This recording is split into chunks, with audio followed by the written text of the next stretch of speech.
दोस्तों नमस्कार। 138 का जो प्रकरण चल रहा था लगभग 1 साल से, और आज उसमें उसकी 7th हियरिंग थी, जिसमें मैडम ने हमसे आवेदन मांगा हुआ था कि आपका जो प्रकरण है वो समय सीमा से बाहर है। लेकिन हमने मैडम को बताया था कि समय सीमा से बाहर ना होकर समय अवधि के अंदर ही है, आप इसे काउंट करें। लेकिन जो जज साहिबा मैडम है उन्होंने कहा कि ये चेक 2 बार बाउंस हुआ है और दोनों का ही रीज़न अकाउंट बंद, खाता बंद होने की वजह से अनादरित हुआ है, जो कि आप को फर्स्ट डेट से ही काउंट होगा।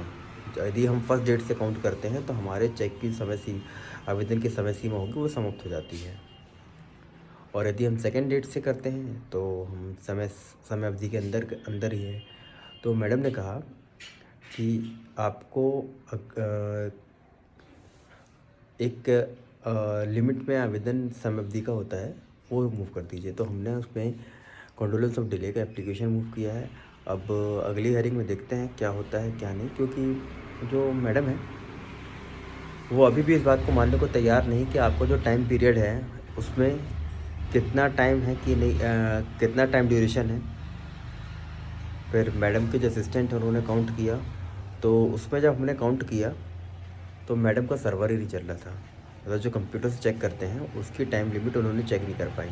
तो हमने उन्हें रिटर्न में ही बताया कि मैडम ये इस डेट को हमने चेक लगाया था, इस डेट को हमने नोटिस भेजा था, ये रिसीविंग थी, ये उसका रिटर्न मेमो है। और जो रिसीविंग जब होता है तो हमने रिसीविंग का ट्रैक रिकॉर्ड निकाल के दिखा दिया। ट्रैक रिकॉर्ड में जब रिसीविंग डेट आई है उस डेट से हमने काउंट किया, उतने से उस टाइम से लेके जब हमने आवेदन प्रस्तुत किया था उस दिन तक हमने लगभग 41 डेज़ का हमने कॉन्डोलेंस ऑफ डिले का एप्लीकेशन मूव किया, कि जिसमें कि बताया कि हमसे एप्लीकेशन मूव करने में 41 डेज़ हम लेट हो चुके हैं।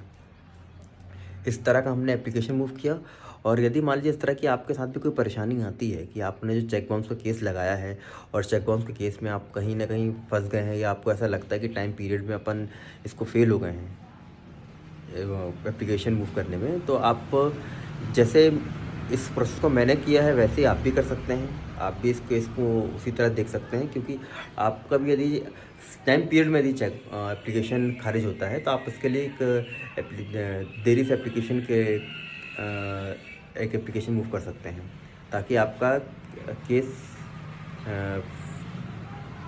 ट्रायल में आ जाएगा। धन्यवाद। और यदि मान लीजिए आपको किसी प्रकार की परेशानी होती है, चेक बाउंस के केस से रिलेटेड जानकारी लेनी, या चेक बाउंस के केस कैसे प्रोसेस करना है, उसमें क्या क्या डॉक्यूमेंट लगाने हैं, जो भी डॉक्यूमेंट लगाने हैं, आपको कितने डॉक्यूमेंट्स क्या क्या लगते हैं, आप मेरे फ़ोन नंबर पर मुझसे कॉल करके पूछ सकते हैं किसी भी वक्त, या ये मेरा व्हाट्सएप नंबर भी है, आप मुझे व्हाट्सएप के माध्यम से भी मेरे से संपर्क कर सकते हैं। और चेक बाउंस से रिलेटेड सारी बातें, आप जो भी आपको डाउट हो आप कभी मुझसे कॉल कर सकते हैं। धन्यवाद।